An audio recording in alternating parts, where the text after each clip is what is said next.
Hello, everybody, and welcome to our special Friday night Round 2 edition of Big Blue Kickoff Live right here on Giants.com, the Giants mobile app, also streaming on the Giants YouTube channel. John Schmeelk, Shaun O'Hara, Paul Dottino with you. The newest member of the New York Football Giants is Minnesota center John Michael Schmitz. The Giants select him with the 57th overall selection, the 26th pick in round number 2. Comes out of Minnesota, measured it at 6'3 and a half inch, 301 pounds at the NFL Combine, 24 years old. He's started more than 30 games at center over his course of his career at Minnesota. And, of course, we have our center expert with us, Shaun O'Hara, who's obviously played the position a long time here for the Giants, Super Bowl champion. So, Shaun, we're going to start here with you. Your thoughts on John Michael Schmitz? Give him the full O'Hara breakdown here as to what he brings to the field as a center. Yeah, John Michael Schmitz, a very powerful center, and he was a Dave Remington finalist, which is the award given to the top center in collegiate football. It ended up going to Olutimi from Michigan. But John Michael Schmitz, when you turn on the film, this guy is a finisher. Every single block, he's trying to punish guys. He's trying to finish them into the turf, into the dirt, drive them into the ground.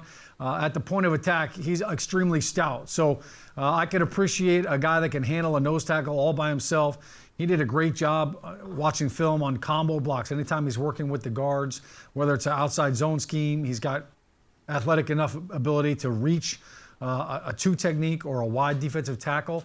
And he's got athleticism enough to get up to the second level if he's working combo blocks, getting up to the linebackers. You're not going to see John Michael Schmitz pulling out on a lot of perimeter plays. He's not a big runner like maybe Joe Tippmann would be when you see film on him. But I really like John Michael Schmitz. I like his work ethic. He actually committed to Western Michigan. P.J. Fleck was the head coach there. And then when he took the job at Minnesota, he actually got John Michael Schmitz to go with him. He was one of his recruits there and said, look, I'm taking this job. I want you to come with me. And he labeled him as not only one of the best players on the team, but one of the hardest workers. So John Michael Schmitz, he wore number 60. So I've got an immediate attachment to this guy. I really like the way that he plays the position. I think, as a center, a lot of times people, can say, hey, look, sometimes you're uncovered, so you got to look for work. This guy's constantly looking for work. I think the Giants got somebody that is really going to help this run game. No doubt about it. He's a powerful guy, but I think he's going to have a really immediate impact on the run game, and I know he's a team-first guy. So a great pickup. And I got to give a shout-out to my dad, David O'Hara. David O'Hara is a graduate of Homewood Flossmoor, home of the Vikings. That's where John Michael Schmitz went. So I got to give a little shout out to my pops. He was a Cal Award winner, which was the best athlete in his year when he graduated. His picture's still up on the wall, and I'm sure John Michael Schmitz is as well. And by the way, we are taking your calls here at 201-939-4513. Your reaction to the Giants selecting John Michael Schmitz with their second-round pick. We'll get to your calls in a minute. Paul, your thoughts. He was at Minnesota for 6 seasons. Mm-hmm. He started 35 games at center. He redshirted as a freshman. Then he got the extra COVID year like a lot of these players did. So he's an older prospect. Your thoughts on the Giants going with Schmitz here? Well, we all thought that there were 2 centers that separated themselves from the rest of the pack and that they would be second-round values. And at 43, the New York Jets picked Joe Tippmann out of Wisconsin, the 6'6" center who could also play some guard, perhaps a bit more athletic. He wound up being that first center off the board, and I'm sure the Giants were sweating it out, wondering if they would have to trade up to get Michael Schmitz because he was the only other center that I think, generically speaking, anybody else thought was a second rounder. Now, here's what's interesting, and Shaun, you can relate to this because you came to the Giants as a free agent. The last Giants center to be taken in the NFL draft was Ben Fricke in the 7th round out of the University of Houston back in 1998. The Giants have gone through decades, basically, of getting free agent centers in here without drafting them and growing them and grooming them on their own. It is interesting, the Minnesota connection, and here's another Giants kind of tie-in. Brian Williams, remember BW, first-round pick out of the University of Minnesota, was a Giants starting center back in 1989. So there's a lot of storylines going on here, John. He also played with Carter Coughlin. They were teammates in Minnesota when he was there, obviously. And then, Shaun, the other options here, real quick, before we get to the calls here, again, at 201-939-4513, the other positions we were kind of talking about was maybe wide receiver. There were some very good players left there. And really, it's been a trade-filled second round, unpredictable, a lot of good players left to go, but still a lot more to bite off here in later rounds, Shaun. So your thoughts on the decision to go center here as opposed to what else was on the board? Yeah, before I get to that answer right now, Paul, you were cutting out a little bit, so I wasn't sure exactly what you just said. Were you talking about the last time the Giants drafted a center? Yeah, it goes all the way back to 1998, and okay. You know, the thing about it is, so I just want to bring up Weston Richburg because I don't want to leave my man out. You're right. He was a second-round pick, so we can't leave Weston out. Good catch. He's a heck of a player. He got banged up later on in his career, but I just wanted to clarify that for my man Weston. Good catch. Going back to your answer or your question, John. Listen, John Michael Schmitz, absolutely. The three of us have been talking ever since, leading for the last few weeks about, hey, who do we like? Joe Tippmann was the first guy that we all talked about. John Michael Schmitz was the second center that we talked about. So there's a lot to love about this kid. And to answer your question, one of the reasons why the Giants, why would you take a center right now over a wide receiver?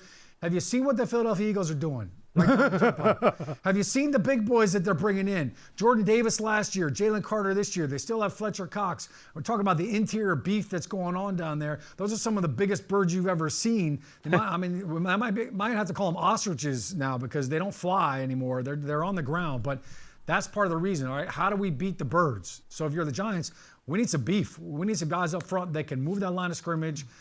Run game, absolutely. He's going to be an impact in that. But we need guys that can solidify the pocket as well. Look, we played the Philadelphia Eagles 3 times last year. And in all 3 games, pressure on the quarterback was an issue. So that's part of the reason why you go out and you draft a guy like John Michael Schmitz. He's coming in here to help out the run game, but to solidify that pocket for Daniel Jones so that he can actually have a little cushion to throw. John, to clarify what Shaun said, 2014, Richburg was a second-round pick out of Colorado State. So he fits in there between Fricky and obviously the pick today. Yeah, John Michael Schmitz was at the Senior Bowl, was the best center there, did a really nice job in one-on-ones. He played well there, and really adept at reach blocks, which is kind of those blocks when you're on the move on those outside zone plays. So it might open up the scheme a little bit, depending on the Giants, how they want to run that run game this year. All right, let's get to the calls at 201-939-4513, and let's lead off with Jim in New Jersey. He's up first on Big Blue Kickoff Live. Hi, Jim. Hey, how you doing, John? Guys, all good stuff. Thanks very much for that. I've got 2 observations about Schmidt and a question for Shaun about the center QB relationship. Schmidt, it strikes me that this reminds me a little bit of the difference between, like when you look at what the Jets picking Tippmann, this reminds me a little bit of Andrew Thomas versus Mekhi Becton. Tippmann is sort of like Becton is kind of the super body, whereas, Thomas and Schmidt were both, kind of the take charge, maybe in a way a safer pick, the idea that, if you're so big, maybe there's a problem. So I was comfortable with it, liked it a lot. The other thing about observations about Schmidt, which at least I took out of the Senior Bowl, at least reading the reporting, was the way he supposedly took charge while he was there. That he immediately became sort of the leader amongst the group when he was on the field and on the sidelines and things like that. He has a kind of demeanor that I think is a good one. A real kind of commanding kind of presence, at least from what I read. So I like that a lot. Shaun, what I wanted to ask you though was, you played, obviously you were the center for Eli, who was often, times from a personality standpoint compared to Daniel Jones. And, you're, a strong, tough guy. Talk a little bit, if you could, the relationship between center and quarterback, not just as trying to get a mesh in terms of playing together, but also kind of setting tone within the offense. How key that relationship between those two guys have to be on a winning and even a championship team, if you could. Thanks, Jim. Yeah, Jim, great question. Listen, I'll just start off right with quarterback and center relationship. It's a special bond for many reasons, but this is a little bit of a reverse aspect to me and Eli, because I was coming into my 5th year in the league when Eli was drafted. My first year with the Giants was my 5th year. He was the rookie. So now it's kind of the flip, right? It's the inverse. So Daniel Jones is going into his 5th year. Now he's got a rookie center. So the biggest key right now for John Michael Schmitz is he's got to get his nose in the playbook. He's got to figure everything out. And then he has to learn to see the defenses in the same manner as Daniel Jones. That was one of the things that Eli and I worked really diligently on is, all right, I want to see things the way you see it. Like, it's one thing for me, and as offensive linemen, we tend to look at the defenses from the front to the back. We look at the defensive linemen first, then the linebackers, and then we start looking at the safeties. And the quarterbacks are the opposite. They're looking at the back half first, then the linebackers, then they get to the front. So it's seeing the same things. And then from a protection standpoint, now, all right, we're on the same page. And once I know exactly what Eli's looking at and what he sees, just like John Michael is going to have to figure out, all right, what is DJ looking at? What does he see? All right, now we're on the same page. So now we can make a call, Louie, and we're on the same page. I know exactly what he's thinking. He knows what I'm thinking, and then I can regurgitate it to the rest of the offensive line. So the leadership aspect that you talked about, that's huge, and I think that's one of the great things about these All-Star games, the Senior Bowls, the Hula Bowls, the Shrine Game. It's a chance to see these guys come together and work with guys that they've never worked with before, and they're meeting each other for the first time, some of them. So now all of a sudden, hey, somebody's got to take the reins. Somebody's got to take control and get everybody to work in concert. That's a big part of the job as a center. You've got to be a great communicator, not just with your quarterback, but with the guys you're working to your left and to your right. So that's going to be a big part of it. Obviously, for him coming in, it's the second year for everybody else in this offense, so he's going to have to kind of catch up to speed. But the biggest challenge that I faced my rookie year as a center was not so much, hey, we call a play in the huddle and we get up to the line. It was more so when we went no huddle. You're as a rookie, you go no huddle up tempo and you're at the line, and now all of a sudden things are changing really quick. Sometimes you're trying to play catch up. So I think that's the biggest challenge when the Giants start doing that up tempo offensive stuff for him, as he's trying to learn the offense and learn the language and learn how to make calls and identify Mike linebackers and nickelbacks and safeties. It sounds like he's a pretty smart guy, so he should catch up pretty quickly. But I know, like I said, he's one of the hardest workers on his team in Minnesota, and I'm pretty sure he's going to be another one of those guys here with the Giants. And, Shaun, the reason I brought up how long he was at school, because a lot of people take that as a negative for prospects because you wonder how much room for growth there is. Right. But I think for a center where you have that many snaps, I looked up his total snap count. At Minnesota, he took 2,495 snaps as the center for Minnesota. That's a lot of snaps. So he has experience, and I think that will help him adjust quickly to the NFL, given his ability to understand calls, run a room like a center often has to. So I think in the case of Schmitz, who again is 24, I think for a center that's trying to adjust quickly to a complicated offense, I think having all that experience is helpful, despite the fact he might be a little bit older. And if that's not enough, I think the other thing, and Shaun, maybe you could also talk to this for just a second, he's been training with former NFL offensive lineman Alex Boone, who spent about 10 years in the league, specifically most of his career with the San Francisco 49ers, as a guy who played a number of different positions along the line. And I have to think that Schmitz has also gotten a flavor of the NFL from Boone, aside from all the experience that he's had at Minnesota. Yeah, Alex Boone's a great guy. He's got a training facility, and he trains offensive linemen in Minnesota. So it sounds like that was right in his wheelhouse there in Minnesota. And, I think anytime you can kind of glean some information and some technique from a former player like Alex Boone, that definitely helps out. And, offensive line play, it's all about little things. And, look, it's not about correcting your technique after you lose a pass rush rep or after you get beat. It's about teaching the fundamentals of, hey, here's how you can work on this aspect of it. And these are techniques you can do with your hands. There's a little body tilt you can kind of use if you're struggling with this kind of move. So there's little things that you can learn from a guy like Alex Boone. And I'll tell you what, for John Michael Schmitz, I'm sure he's excited to work with Bobby Johnson. Just take a look at the difference that the Giants O-line looked this past season compared to years before. It was night and day. Not just the technique, but the demeanor, the culture, the attitude. It's a complete change. It's a complete 180 from what it was with the previous regime. So I think he's going to fit into this offensive line room really well. We saw John Feliciano come to the Giants last year, and as a veteran presence, it was great to have that for Daniel Jones and to really solidify the group. Now for John Michael Schmitz, I think he's going to try to fill in those footsteps, and having Bobby Johnson at the helm is going to help him out. All right, let's get back to the phones here, folks. We have about 15 minutes before we have to wrap this up, and we'll be back again for another half hour after the Giants make their pick in round number 3. Again, the number is 201-939-4513. I want to get as many calls as we can in, so let's be quick. 1 point, 1 comment. We'll get your response, and we'll move on to the next caller. Let's go to Coach Marvin in Delaware. Coach, what's up? Hey, how you doing, John, Paul? Hi. And Shaun, I owe you an apology. I didn't speak to you yesterday, so I just want to speak to you now and apologize for yesterday. Looking at the draft, I can't believe how everything fell in their lap tonight. Just about everybody you want was on that board. And I agree with Shaun that the reason you don't take the receiver, and I'm sitting here and I'm thinking offensive lineman, is because you have to match Philly, and you didn't include Dallas. You have to include both those teams, that you're going to have to be strong up front to play these teams, because they pretty much handled us last year. So you kind of playing to your teams that are better than you in your division, and that's how you can get where you want to go.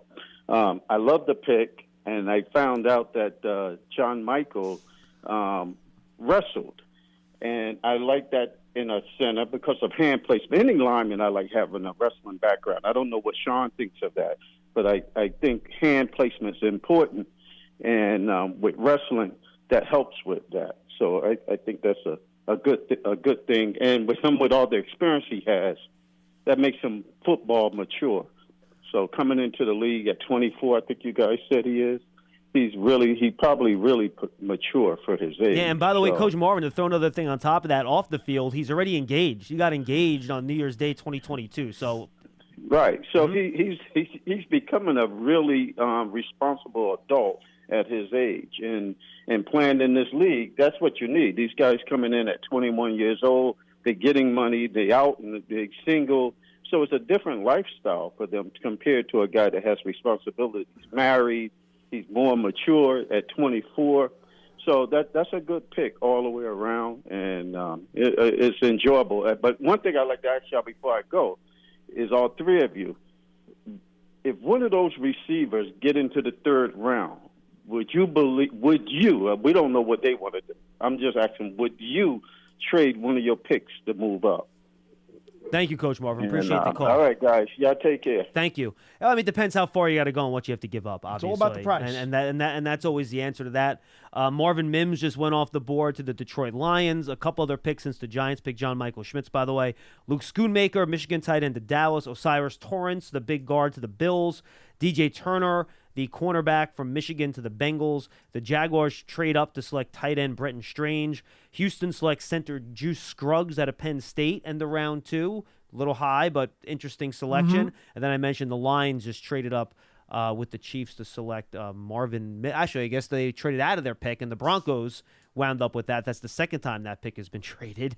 And they selected Marvin Mims with the 63rd pick, so another wide receiver for the Denver Broncos. And let's get back to the phones here and go to Tom in Stratford, Connecticut. Tom, what's up? Hi, guys. Were you a little surprised they took Schmitz over Torrance? And I'll just say I think Shane's having a good start to this draft, or a great start to the draft. I like both picks, but I was just wondering what you thought about taking him over Torrance. Yeah. I'm going to get off and listen to you. Thank you, Tom. Appreciate the call. Well, I'll yield to our offensive line maven, Shaun O'Hara, on that one. Shaun, your thoughts on Torrance versus Schmitz? Yeah, Osiris Torrance was a stud. And look, I'm sure that they talked about it. I'm sure there was conversations, hey, do we go with Osiris? And you know what? Even if he had a little bit of a higher grade than John Michael Schmitz, you already have your right guard in Mark Lewinsky. You have Shane Lemieux and Josh Ezeudu, who you drafted last year, who made a couple starts. So I think from a guard standpoint, they felt pretty confident about what we already had. And John Michael Schmitz, now all of a sudden you plug him in and you play him. Like, he's a week 1 starter, so you don't have to move anybody else. If you drafted a guy like Torrance, as much of a good player as he is, he played right guard at Florida. Sure, you can move him over to left guard, but now you're moving him to left guard, and then you're moving Shane Lemieux to center, or now you've got to move two guys. So I think it's a great opportunity to take a guy who's a bona fide center. The one thing that you cannot do is you cannot risk losing a football game because of a fumbled quarterback-center exchange. So, yes, you could convert a guard to a center, but there's going to be some growing pains there. John Michael Schmitz has handled that. He's a natural, center. Snapping is not a non-issue. I will say this: watching film on him, he holds the ball a little bit differently. Like most centers hold the ball with the nose point up. He holds the ball with the point down, so it's a little bit of a different snap. So I'll be curious to see what that's like with Daniel Jones. Does that ball come back a little bit differently? But great question, because listen, Torrance is a stud. At the Senior Bowl, I don't think he lost a single one-on-one pass rush. He's extremely stout, has really heavy hands. He's a big-time puncher. But I think when you look at the two of them, if they're side by side, the Giants needed a center more than a guard. Snapping technique, by the way. I promise you're not getting that anywhere else. Yeah, really. Here. and quickly, I would say this. When you drafted a kid out of school, I've always been preferential to the guy who's a center by trade. If he's a veteran later on in his career and wants to move from guard to center, that's a different story. But coming right out of school, it's enough of an adjustment to get into the NFL. Center by trade, if you're looking for a center, is the way to go, which is why I thought Cody Mark, while an interesting guy who was maybe on somebody's boards, and I know he got picked, if you want a center, I was not in favor of taking him and moving him there. And just to point out where the Giants are now with their offensive line, if both Josh Ezeudu and John Michael Schmitz end up earning starting spots in camp this year, the Giants will have 4 of their 5 starting offensive linemen be homegrown players that are in their 4th year or younger on the Giants team. And that's how you build up an offensive line, by slowly drafting them over a few years to build up that line. The Giant fans have been asking for that, and Joe Shane and company are doing it. And then sprinkling in a couple undrafted guys, too. Don't forget about those guys. Well, I mean, those are the glue guys, Shaun. We understand that. All we be got draft it. picks. Absolutely. Let's go to Stas out in Washington. Stas, what's up? Hey, what's up, guys? John, Shaun, Paul. I love this pick. To me, this is the best center in the draft. I did not think this guy was going to be here at 57. Yeah. And I'll tell you, for everything you could think about as to why. I mean, he has more reps than any other guy coming out at center than anyone else coming out.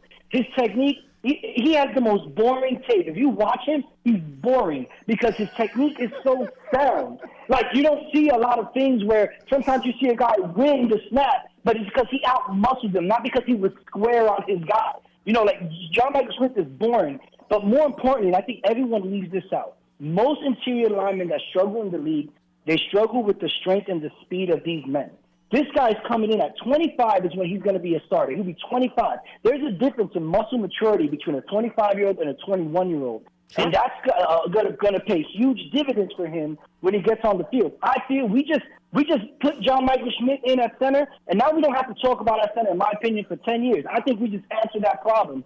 And for the first time since Shaun O'Hara, I think the Giants got a center that can grow with their quarterback. And and it gives us back numbers, right? You don't got to hold guys in to, this guy got a chip mark here, this guy got, no, it gives us back offensive numbers. It frees the hands of our offensive coordinator. It's everything that you want. Give Daniel Jones a pocket to step into, and now we got it. And I'm over the moon. Yeah, I don't care about the rest of the draft. I'm done. Thank you, guys. Appreciate it, Stas. excited? Hey, Shaun, real quick. I know you have to run to talk to John Michael. Do you have one more thing you want to say before you bounce? No, I agree with what he was just talking about with how mature this kid is, and I'll just clarify. He just turned 24, March 19th. So, look, he's 24 years old, a little bit different. We've seen Andrew Thomas and Evan Neal, kind of these young pups come in. Like, I don't even know if they could buy a beer when they got drafted. So he's definitely a little bit more mature from that standpoint. He's seasoned. I think that's what you want in a center. He's going to come in a lot more confident. And, look, I think he's got a lot of reps under his belt at center, not just the snapping, but making calls, making line calls, being comfortable and all that stuff. So I think all signs are pointing up with this kid right now. And, I can't wait to meet him. Can't wait to talk to him. We'll go do it. I know that Giants fans can't wait to see him knock somebody on their ass. Good stuff, Shaun. We have a couple open lines, so we'll screen you up and we'll get you in the next couple minutes here at 201-939-4513. And, Paul, very rarely Do we have like specific players that we've talked about the Giants targeting at specific spots in the draft, and they both in the first couple rounds actually work out? That's happened this year with Deonte Banks and John Michael Schmitz, two guys who we thought possibly they would be around in round 1 or round 2, but maybe less likely than yes, but so far both have worked out.